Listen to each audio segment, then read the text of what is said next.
I'm Sharon Jordan Evans. I'm an executive coach, a keynote presenter, and the co-author of Love 'em or Lose 'em, Getting Good People to Stay, and Love It, Don't Leave It, 26 Ways to Get What You Want at Work. I have a favorite cartoon, and it shows a boss walking up to his employee and saying, "Why aren't you working?" And the employee responds by saying, "I didn't see you coming." Now the audience laughs, we get a chuckle out of it, but there's also some kind of knowing nods in the audience. Because the truth is, most of us have been in one or the other of those two people's shoes. So we've been the boss wondering, why aren't my people working? Why aren't they bringing discretionary effort to work? Or we've been in the employee's shoes where we thought, gosh, is this all there is? Where that job EKG went a little flat, if you will. So I'm here to share with you a strategy, a way to increase your engagement, increase your retention.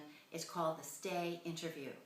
Here's how it goes. So your boss calls you in and sits you down and says this to you: "You matter so much to me and to this organization and to this team, I cannot imagine losing you. So I'd like to know what will keep you here.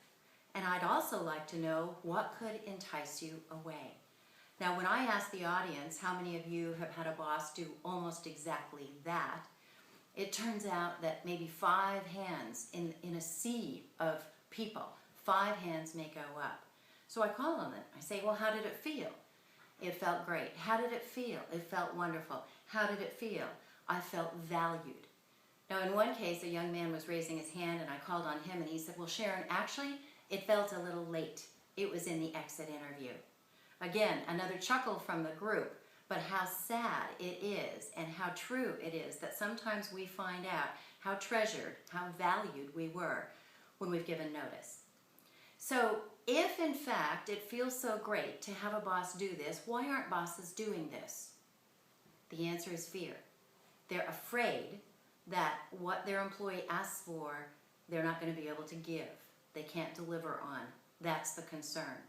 First of all, just know that many of your employees are going to ask for things that you can deliver on. So I know of one guy who asked if he could attend staff meetings so that he could see how the senior team operates and so that they could get a view of him as well. Pretty simple to deliver on. But what if your employee asks for the dreaded raise? What if your employee wants that promotion that's is not available at this moment? 4 steps to follow. Step number 1. Tell them again how valuable they are to you. "You are worth that to me and more." Step 2, be honest about the obstacles you face. So, "John, we are having a pay freeze right now. This could be tough." Step 3, show them you care enough, though, to do something about it.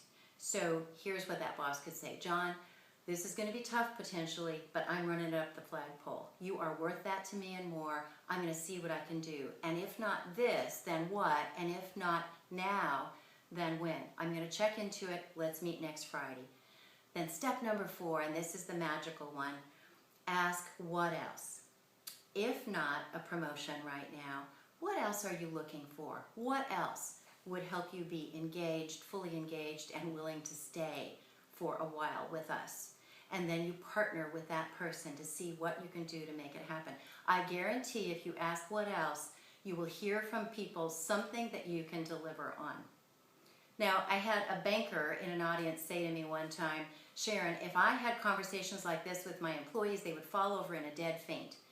He said, "I don't even say hi in the hallway." And I said, "Wow, you might want to ease into this then." Because yes, indeed, this conversation certainly happens when you have a trusting relationship. More readily happens when you have a trusting relationship.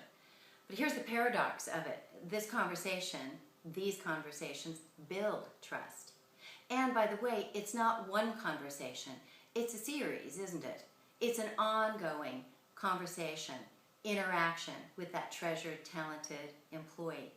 So I guarantee if you begin to conduct STAY interviews with the people you can least afford to lose, you will increase engagement, you will not have people who have quit and stayed on your team, and in fact they will stay and play with you for a long, long time. I wish you well.